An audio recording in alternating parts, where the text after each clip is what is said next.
Welcome to the Podcast Discovery Show, the podcast that's about other podcasts. Each week, we have a book club style discussion about a podcast we recommended last week. And at the end of the episode, brand new podcast. You go out and listen to it. Guess what? Next week, we're going to discuss that one. I'm Josh. I'm Kirk. And I am Zach. And this week, we're talking about Earhustle. My ears are already tired from all the hustling. It is the latest in our revisiting month of some of our favorite shows. The episode we are covering is Kissing the Concrete. So Earhustle is a show that we've talked about before, and it is a show that goes inside San Quentin prison. However, on our revisit, this is one of the first episodes where Earlonne Woods, one of the main hosts of the show, is now out of prison. A lot of it has to do with this show, having to do with why he got pardoned by the governor. It's really, it's an amazing story. But something we learned about this show in particular is that me and Zach learned this when we went to Podcast Movement. I mean, we heard the show, we liked the show and everything like that, but we didn't know that it actually was in a competition, and that's how it became a Radiotopia show. So I'm going to read a quick bio. So Earhustle won Radiotopia's PodQuest contest in 2016, beating out more than 1,500 international entries. Since then, the podcast has received a bunch of awards, including a Peabody Award in 2017 and 2018. It's a proud member of PRX, which is part of Radiotopia, and it's an amazing show. Nigel Poor, who is the person that was volunteering and going into San Quentin to help the inmates try to do something creative, is kind of like the mastermind behind everything. And we got to meet her and Earlonne at Podcast Movement, and they were both very gracious, and it was really cool. Yeah, really awesome interactions for sure. And this is one of those podcasts that I feel like just does good in the world and educates people on something that I feel like people just overlook or ignore. I feel like most people listening to podcasts have limited interaction with people that have been in prisons. That may be a sweeping generalization, but I feel like a lot of podcast listeners are more privileged people. No, and I mean, I definitely think that in general, what you would think of if you think of a prisoner is not necessarily what you get on this show. And that's a lot of what makes it great. And I think that has a lot to do with the types of question Nigel asks. Because at Podcast Movement, they even showed she just has a very artistic spirit. Yeah. And so she was working with Earlonne, I guess, and she at some point was working and had sharpened her pencil and then put tape over all of the pencil shavings. And she mailed that to, I think, the producer and said, "This is all the hard work from season one." And so she just has a very artistic spirit, and she asks questions that are interesting, not that are like necessarily deep or anything. She asks questions that you would think would be mundane, but then you put them in context and it becomes very interesting. Yeah, because from the perspective of behind bars, the answers are completely different than what ours would be as people that haven't been in that situation. And we're not talking about these people that are in there for like 1 or 2 years. These people, most of them are lifers. These are people that are in there for like 20 plus minimum. And most of these people that they interview are people that are literally have life sentences. I think that Earlonne himself had basically a life sentence. He was a getaway driver in a violent crime. He wasn't right a participant, but because he was the getaway driver and some bad things happened during the crime, the book came down hard. And I get it. I don't disagree with that in a lot of ways, but it was great that Earlonne Woods was able to be rehabilitated and changed and, showed progress because of the things that he was able to learn in the prison system rather than, going back to the life of crime or even being part of the problem in the prison system. Yeah. So this episode is about reintegrating into society. It is about two different people who are leaving prison, and one of them has a general plan what he's going to do. One of them has less so, and it kind of follows their experience as they try to reintegrate into society. Yeah, and the two people they talk about, one of them, the mental imagery you get here, he looks just like Walter White from Breaking Bad. And the guy was a crystal meth user and dealer. That's why he's been in prison. And he's in his 50s. Yeah, he's been in prison almost his whole life from using and dealing crystal meth. And he looks just like Walter White. Like, the mental imagery of that is pretty powerful. Like just thinking like this guy that looks just like this hit TV show that we all like watched and enjoyed selling crystal meth is like a real life story of this guy that's been using and selling crystal meth and has been in prison his whole life. And that kind of hit me pretty hard. Just hearing that irony, I think is the right word in this case. It just, it's crazy. It's crazy that he looks just like a guy that's a famous character that. Yeah. And I mean, he's and they said he like leans into it. Yeah. Like he has a big picture, sticker of Walter White on his notebook or something. And the other was 27 years old, something. He was fairly young. And he had a lot of plans for when he got out of prison. And Swaggy smooth. And then it starts following them as they journey out. And you very quickly get a picture of, it's almost like foreshadowing because Ronnie talks about that he has had meth within 2 weeks and he is currently in prison. So he's had meth in prison. He is clearly a drug addict. Oh, he said 2 weeks in prison? I thought he said 9 months. It was 2 months. 2 months. But still, that was shorter amount of time than he had been in prison. He'd been in prison for years. And how do you get meth in prison? Yeah, even Nigel said, which means he had been using in prison, which that's a whole other story, which I know that they've covered before on like smuggling contraband in. It's nuts. The kind of stuff how creative they get smuggling stuff in. But yeah, I mean it's such a shame, man. And you can tell in his voice that he hates that he keeps going back to it. Oh yeah, he said it. It was honestly that's what was heartbreaking. A really tough part of this story is watching him because it sounded to me like as he went out, he wanted to be put into a drug rehabilitation program of some kind. But I mean, he had a complicated situation. He said that he had a trigger which was around being around other addicts. So that makes a halfway house or even rehab tough if that's an issue you have.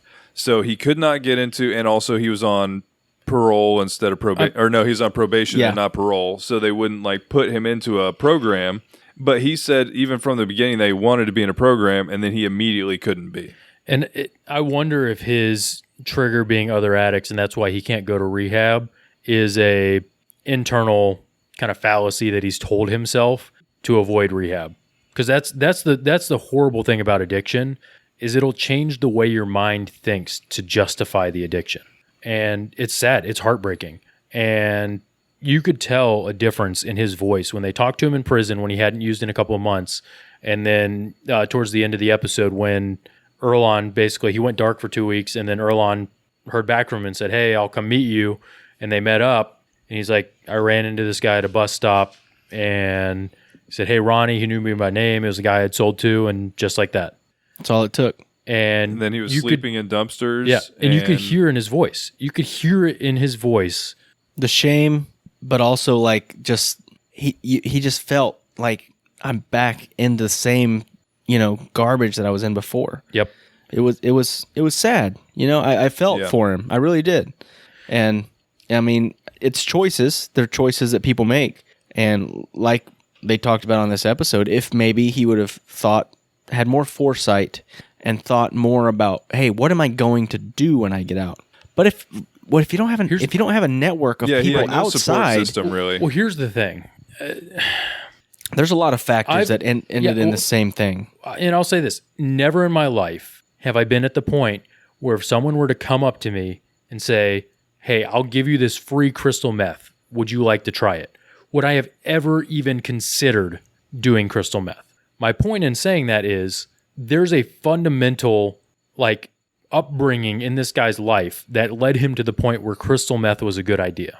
And that's the problem with prison is a lot of times it's lower social economic people that have come from a hard place and they're around bad people and they get influenced in negative ways where it becomes okay to do things that more privileged people would never dream of. I'd never dream of robbing a bank. I've never been in that position in my life where I felt like I needed to rob a bank. Typically, if you're robbing a bank, you feel like you need to rob that bank. And so that's the problem is there's people that are in these positions that feel like their only way out is to do this. And it's from their upbringing, it's from the people they're around, it's from all these different factors, but they commit a crime based on the environment and the things that they've been exposed to, and they get put in prison. The opportunity for prison is to rehabilitate and to fix that. They have a control over that environment. It is their responsibility, in my opinion. They're making money off of having prisoners in there. That money should be going to rehabilitating and getting people out of prison. But that doesn't help their bottom dollar. So what they do is nothing and allow people to keep coming back and keep their payroll growing. And I mean, this is part of why a lot of countries have gone for decriminalization, because the premise is, okay, this guy is clearly addicted, chemically addicted to meth. So is he a criminal or is he sick? And that's why a lot of countries will go into decriminalization, because then you treat people that are drug addicts like they're sick, like they have a disease, like they have an addiction. And so it's kind of circling back to a topic that we talk about a lot and we care about a lot, is mental health issues and being able to address them and to treat them in a helpful way. And really, I think that a lot of times this guy says on the episode that he hates meth, that he hates the people that he's around while he's doing it. He hates what it's done to him. He hates watching his son dying from it. He hates everything about it. And still, as soon as he gets out of prison, he goes right back. And it's the whole reason he's been in prison his whole life. And so it's one of those things where it's like, at what point do we address these people as like having a disease, as treating them in a way where we try to find something different than just throwing them in jail? Because clearly that's not working either.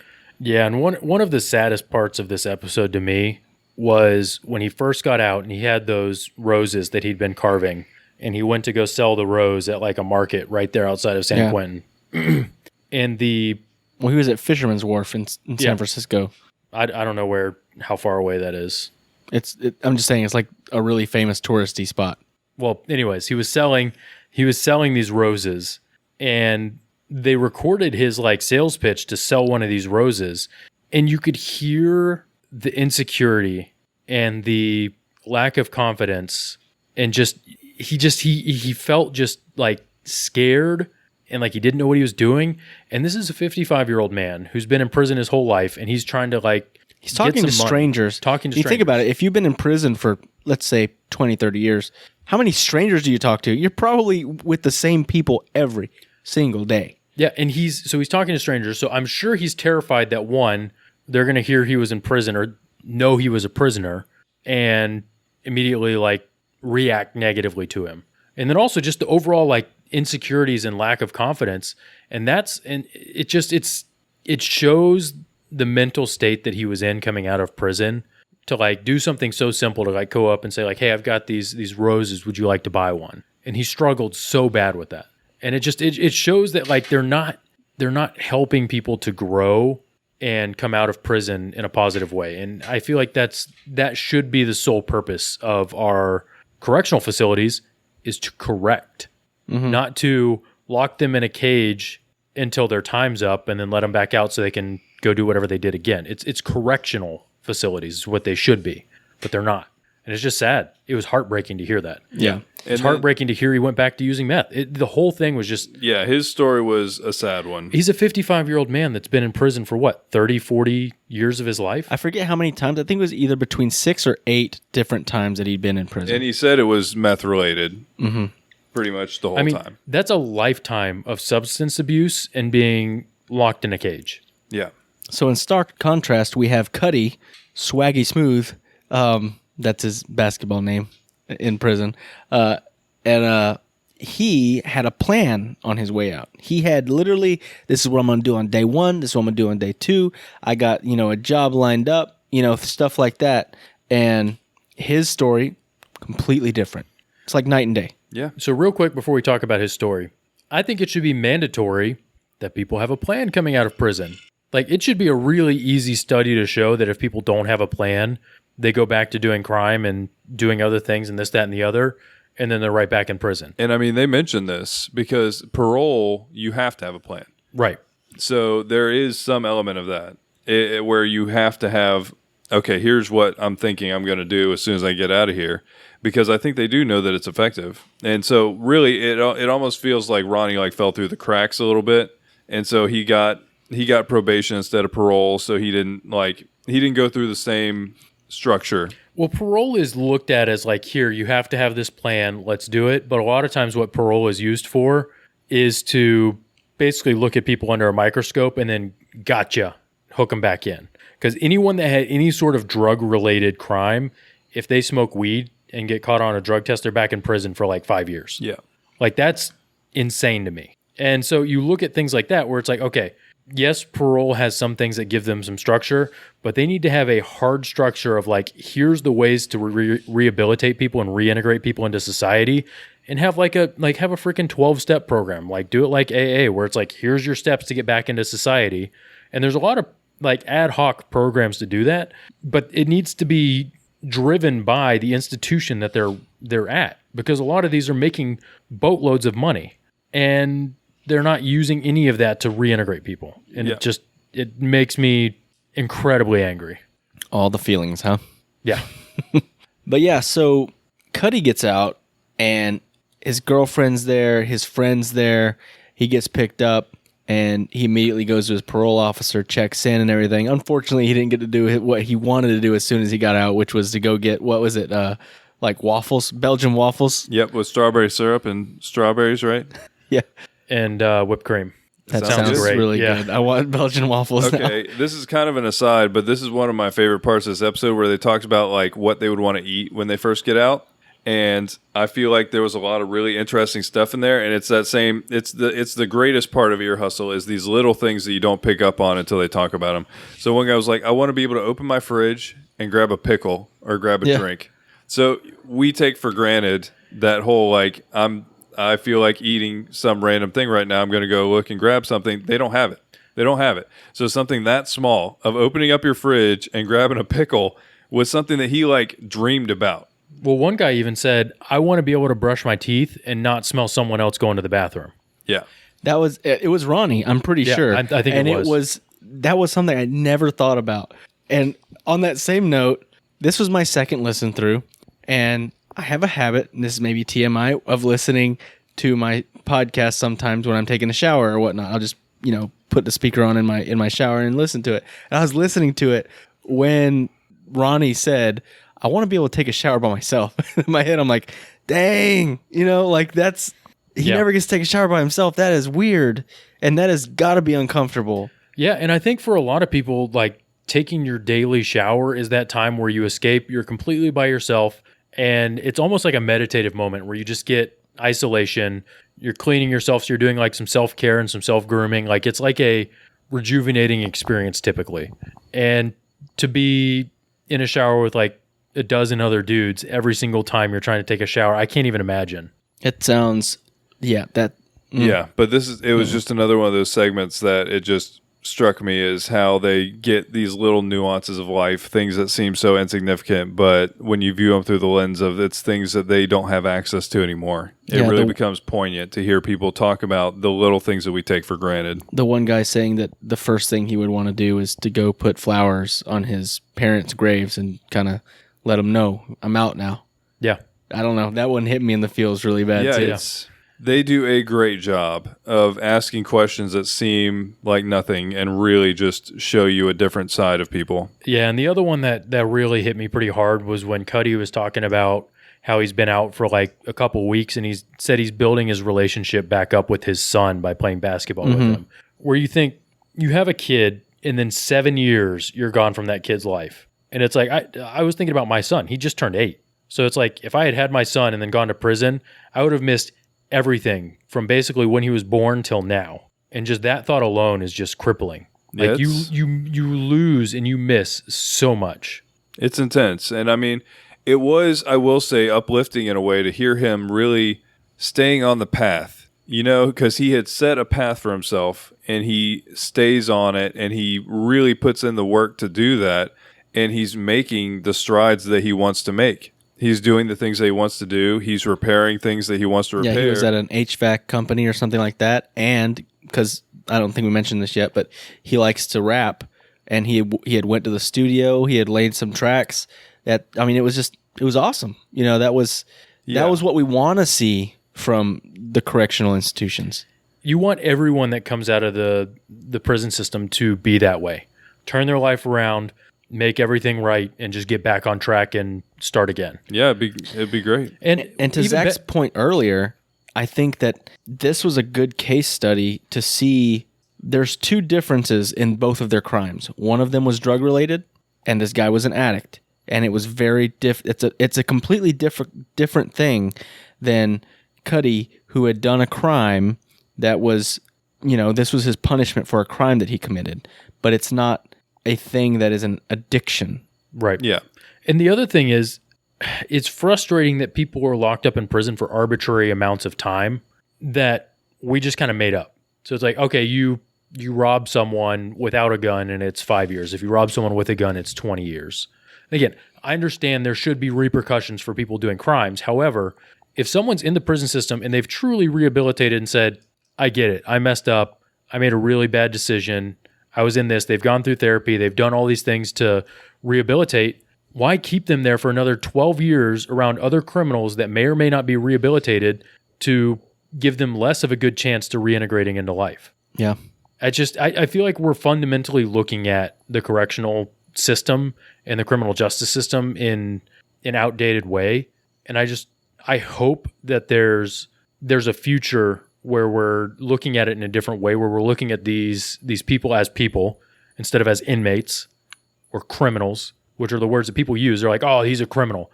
There's a lot of people in society today that don't know or have never known anyone that's been a criminal or in the system at all.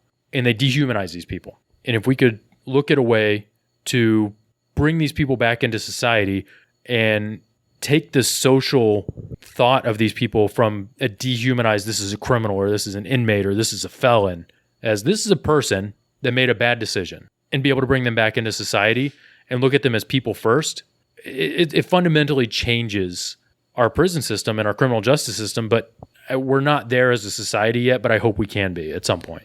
And I feel like that is why I fell in love with this show, is because, first of all, I'm a very empathetic type person, and hearing this show, it helped me to mentally humanize these people that I've never been able to relate to in the past as human beings, because you hear their stories. You hear where they're coming from. And so now it's completely changed my perspective on somebody that's behind bars. I mean, let's be completely honest. If you're desperate and you made one, I'm not saying that any of these guys made one only. It could be multiple, but it's usually from the same trigger. Like, it's the same core thing, the same No, but it could be one. If you Right. rob somebody It with could- a gun, it could be one. Right. It could be one, but it could be a string of things that they did wrong, but it's still that same environment, that same upbringing, whatever that situation is that brought them to think that it was a good idea. It's the same thing, even if it's one or if it's 5 different things spread out. Yeah, it just makes me think of how, like, decisions could change your life forever, and then you become a number, and then no one thinks about you the same anymore. It's crazy. And Yeah. so bringing that into perspective, that they're still human beings. They still have the same needs as you and me, the same desires as you and me, but their lives are completely different based on one action that they got caught for or whatever it is. But based on the action that they're in there for, that's their whole lives are different now. Yeah. And speaking of needs and desires, one of the guys in there mentioned when he gets out, he wants to go paragliding. I totally feel him on that. I feel like paragliding would be awesome. Maybe. I would say yes, except for me and Zach just listened to on our shorties about some lady and her parachute not opening, and it sounded terrifying. Paragliding's different. I think that's probably much worse. No, paragliding's where they pull you behind a boat, right? No, that's Or is that parasailing. parasailing? That's parasailing. Maybe that's what he meant. I don't know. I thought I envisioned being pulled behind a boat on the big parachute Okay. thing where you float around. That sounds awesome to me. I've done that. It's fun. But yeah, every time this show is great. They bring you new perspectives on things that you thought that you knew. They do it in a really great storytelling way. They ask great questions that bring out the subtle humanity of people that really can speak to you in a real way. And it was a joy to listen to this time. It was a joy to listen to every time. And it's exciting for the future of the show now that they have a whole new crew inside San Quentin, but then also Earlonne is out. So he's able to do interviews and stuff about the outside world as the inmates are able to do interviews on what's going on in the inside world. It's just made the show basically so much more dynamic and multifaceted. I will say this is one of those shows, as much as I love it, I can't add it into my rotation. It's, to me, it makes me upset in a lot of different ways, where that I can't constantly meditate on how much that I'm upset by some of the things going on there. It takes time to digest. Yeah. It does. So it can't be just like I'm listening to this every day on my way to work. I don't think you can binge watch or binge listen to Earhustle. No, I'd go on. You'd have to be a special person for that. Yeah. Yeah, because it even when it's not sad, it feels heavy. It's an intense show. It's dealing with intense issues and intense feelings. But yeah, it's a very well produced and well made show. So that brings us to next week's recommendation. And that is we are going to revisit one of our favorite shows, and actually one of the first ones we did in this last season, which was Hardcore History. And the episode that we're going to recommend is Blitz. It's a blitz, which means it's one episode about the whole subject, but it's still 5 hours and 50 minutes. Yeah, it doesn't mean it's fast. Yeah. The episode is entitled The Destroyer of Worlds. And I've listened to this one, and I want to recommend it to you guys. It is about the atom bomb. Nice. And all of the context around it. We're going to learn so much. It's I'm ridiculous. sure it's going to be real lighthearted and fun to listen to. Oh, yeah, it'll be a blast. Yeah. Gosh. You can't say that. That's really dark really quick. But yeah. No, I'm excited to listen to it because I think that 5 hours and 50 minutes is probably not enough time to talk about the impact that the atom bomb has had on our world from when it was invented till now. So it's probably going to be super interesting. I love every time I've listened to Hardcore History, it just blows my mind. Just the amount of things that are happening in the past that are repeating themselves today and the impact that things that seem insignificant have had on modern day society. So super stoked about it. I am excited. All right.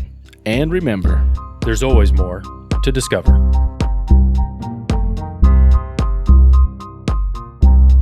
Thank you for listening to the Podcast Discovery Show. We have a few things we'd like to tell you. First, we would love to hear from you on Twitter at the PDS Official or in our Facebook group, the Podcast Discovery Club. Secondly, leaving a rating or review on iTunes helps tremendously in giving us visibility and also visibility to the podcast that we recommend. You can also check out our Patreon page to get exclusive bloopers, old episode archives, and other exclusive content while supporting the show. Finally, seriously, get in touch. We'd love to hear from you about what you love about podcasts. And thank you for being a part of all of the things that we do. This was a podcast from the Podfix Network. You can check out more shows like it at podfixnetwork.com.